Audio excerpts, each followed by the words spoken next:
Appreciate that. Susan in Crooks, South Dakota, Democrat. Good morning. Thank you, Mimi. The hugest issue with our election this year is that we have an absolute criminal that's able to run for office. I'm not clear how this is happening, but he has managed to have our Capitol attacked, which I find to be the most disgusting thing that has happened in this country. You know, there's real hostages in Gaza and other parts of the world, and he's calling those monsters that went into our Capitol hostages. You know, all he does is promote violence, criminal acts. He's a rapist, and now he wants to sell a Bible. How can such a violent man trying to destroy a country sell a Bible and add things to it? That's blasphemy. This whole thing is insane that he is able to be a candidate. The fact that all of these trials he has managed to manipulate, he's just taken our system and made a mockery of it in general for America. And our number one thing we need to fight for is to not have somebody that is morally bankrupt, that has no integrity at all, running our country. It's just not able to happen. And what happens if it's not him? And all of these followers that have these violent tendencies, including hog-tying the President of the United States. How is this legal? All of these things that he's doing. It's enough. The threats to our courts, the threats. That C-SPAN caller was perfect. Now, look, I'm not a gambling person. I'm really not. But if I had $1, and I don't at the moment, I really don't, empty pockets. If I had $1 floating, I would put it on the fact that Speaker Johnson is in a bit of a hole, and he just talks a good game. Oh, he's going to stand up to Marjorie Taylor, etc., etc. Anyway, if I had $1, I'd put it on Hakeem Jeffries potentially being Speaker, because I think Johnson is down to his bare knuckles. Don't think it's going to go too well. But in his own world, he believes that he is the new Kevin McCarthy. What a position. How does this motion to vacate help win back the majority or win a bigger majority? I don't think it does. And I think all of my other Republican colleagues recognize this is a distraction from our mission. Again, the mission is to save the Republic. And the only way we can do that is if we grow the House majority, win the Senate, and win the White House. So we don't need any dissension right now. He's sort of saying that with a smile, Errol, but I feel like he may not be smiling inside. Well, that's right. The thing is, he's going to have to bare his fangs. He's going to have to snarl a little bit and really finally push back against this group that seems determined to wreck the Republican majority. I mean, they've done everything they could to show that they care more about their issues or their fundraising or whatever it is their personal agenda is than in sort of supporting the team, supporting the party, and holding on to the majority. So they're down to one vote. Now, if they're going to wait until they're underwater, when Democrats could, in fact, simply take control of the House, that would be extreme, but that's really where they're heading. Mike Johnson is going to have to face down Marjorie Taylor Greene, Matt Gaetz, the rest of the radicals in his caucus, and tell them, we're not going to do this, or you're going to have to find another speaker. You know, Errol brings up a good point. He was sort of half smiling there, but that was more snarling than I feel like I've seen from Mike Johnson. Absolutely. I mean, he's incredibly frustrated. He's working with a party that is actually a little more diverse than people realize when it comes to purpose in Washington. There are people who get elected from Republican districts who are sent to Washington just to throw bombs. And that's what they're doing. There are other people who realize that they're in districts where voters want to see them work with people on the other side of the party, or at the very least, people within their party. Getting those two groups to get on the same page to move legislation forward has been incredibly difficult for Johnson, and quite frankly, every speaker that's come recently before him. Eugene Scott, Errol Lewis, great to see both of you. Thanks so much for coming in. Thanks. Sarah? All right, this morning, the men's Final Four is set. 1 seed Purdue will take on 11 seed North Carolina. The Wolfpack took that. You know, there are some questions you really should say next, and no comment. But your lips are TikTok, trying to, whatever it is they do.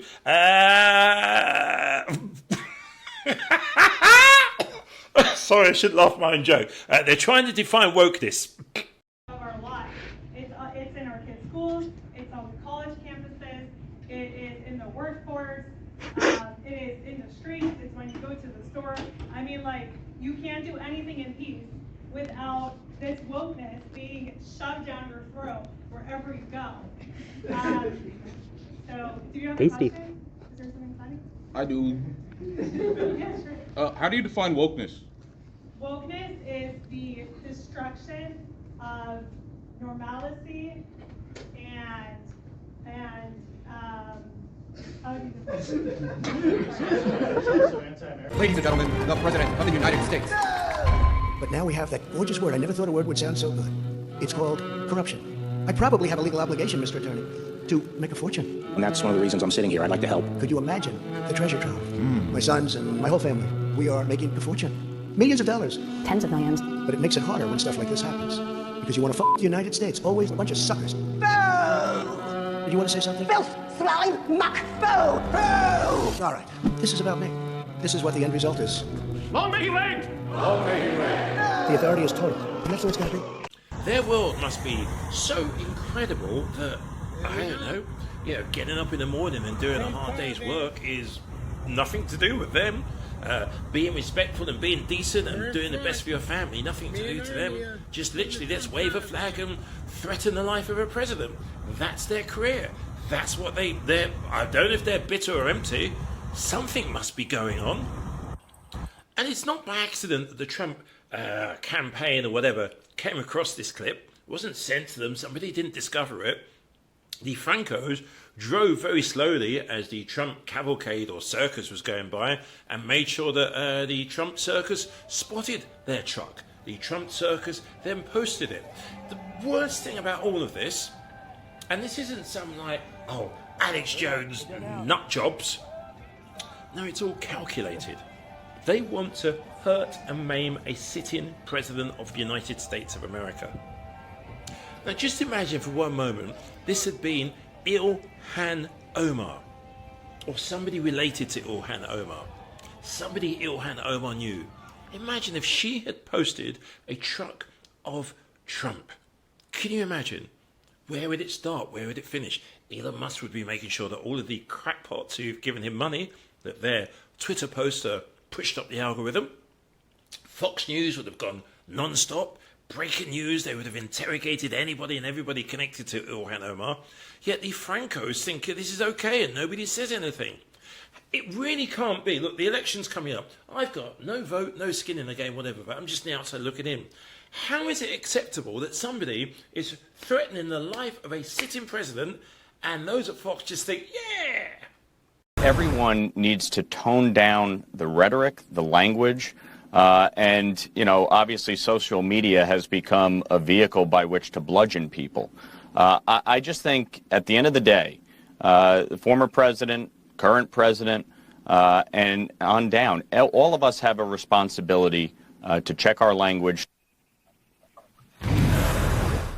Yes, that time that Joe Biden tweeted an image of Donald Trump gagged in a pickup truck. I don't seem to remember that, Alex. What do you make of this response? Look, I think that's a pretty familiar set of notes to hear from a Republican who's trying to do a pretty careful dance between a district that he represents that's a pretty moderate district and a Republican Party that is really not very moderate when it comes to things like this. Abby, it reminded me of after January 6th, when first, you may recall, Kevin McCarthy said that Donald Trump bore responsibility for what happened, and then subsequently he sort of fudged that and said, well, we all bear some responsibility for it, something to that effect, right? In the big picture, we all have skin in the game here. Good morning. You were live in the CNN newsroom. I'm Jim Acosta in Washington. We begin with new questions about Donald Trump's extreme rhetoric, perhaps the biggest question of them all. Will Trump face any accountability? And will Republican leaders call him out after the former president shared a video on social media that could pose a security risk for President Biden? Here's that horrific video posted by Trump showing the president hogtied in the back of a pickup truck. Over the weekend, Biden and Trump offered distinctly different Easter messages. The president calling for peace, security, and dignity for people around the world. As for Trump, he wished a happy Easter to those he, quote, totally despises in the, quote, failing nation, end quote, that he hopes to lead. He reshared articles suggesting he's a modern-day Jesus who is being crucified, and he accused the president of a, quote, years-long assault on the Christian faith. The president, of course, is a devout Catholic. This week, he's pledging to address, quote, Biden's border bloodbath, putting a lot of these in quotes just to make sure you understand this is Trump's rhetoric. This just 11 days after insisting that that rhetoric was exclusively about the economic consequences of a Biden victory. Here with me to discuss Trump's increasingly inflammatory and violent rhetoric is Ruth Ben-Ghiat. She's a professor of history at NYU. She's also the author of multiple books, including Strongmen, Mussolini to the President. Ruth, great to have you on, as always. You know, when we talk about Trump sharing this violent video of the President Biden hogtied in the bed of a pickup truck, you know, we saw the consequences of his words on January 6th. How concerned are you about this kind of stuff sparking some kind of violence? What do you think? I'm very concerned, and it's, you know, when you work on coups and authoritarian takeovers, you look at this a bit differently. It's not just a joke. The fact it's a life-size image, it's really performing, you know, a work of imagination for Americans, because a sitting president of the United States who's hogtied as though he's some kind of hostage, this implies, shall we say, not a democratic transition of power, but something, a bad end that is happening to the sitting president of the United States. And when it's shared on social media by somebody who already tried to overthrow the government, then of course that is extremely serious and bespeaks a very, you know, an intent to continue to incite violence against anyone who's trying to hold him accountable, but now also the president of the United States. Vincent Franco, Caroline Franco, two names, well, probably like me, you've never heard of before. They are the people who are bragging, they're not even hiding it, bragging that it's their vehicle, they did this whole, I can't quite believe I'm saying this, let's threaten the life of a sitting president.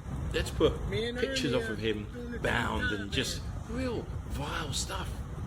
Not hiding about it, thinking it's the normal way to go about. What sort of lives do these people live where, take the politics out of it for one moment, what type of lives are these people living when they're in their local supermarket, I don't know, filling up at gas? Why have they got so much concentrated effort and hate, so much devotion for somebody who probably doesn't care that they exist? Trump's not suddenly going to come and pay their bills. But this is not politics here. We're dealing with something I don't really understand, because, for example, you run up and down and you wave your flag. Okay, how is that going to affect your housing policy, job security? What are your fiscal plans for infrastructure? Because it's all very well to say this, that and the other. What is your alternative? Because waving a flag, if you're suddenly given a budget and asked to sit in a committee, how are you going to do it when we come to the real important stuff? Because you have an opinion waving a flag, so we'll give you the platform. What exactly is it that you're proposing which is an alternative? I'm being serious. DeFranco's opposed. There has to be something there. We're in a world of misinformation, I get that, but let me tell you a story. There's a place in England called, well, I refer to it as an area, East Anglia. You can Google it to find the exact details, but there was a gentleman, I use that word being politely, you can call him an a-hole, who's driving, in fact he is an a-hole, he was driving around with a truck and a picture of a female close in his life, all bound up. And, well, he was shamed, forced to apologise, and it was dealt with in the exact way. It wasn't about a left or right political situation, it was just wrong. You don't do that. It's disrespectful. So how come that happens in Suffolk, yet this guy, I think it's in Long Island or wherever it is, it's acceptable? You're telling me that you would be proud that your whole family know you as the person that wants to, well, hurt another human being, and you publicly brag about it? I mean, in any world, that's shameful. These Francos, I would love them one day to go into a school and in front of a load of, let's say, Republican politicians' kids, tell them that this is right and everything else is wrong. I really would. Give them a platform. Let's hear what they've got to say. Because at the moment, their lives must be so empty if that's what they're doing for attention. Yes, we're talking about them. Yes, their name is out there. Yes, they're getting likes on Facebook. Well done.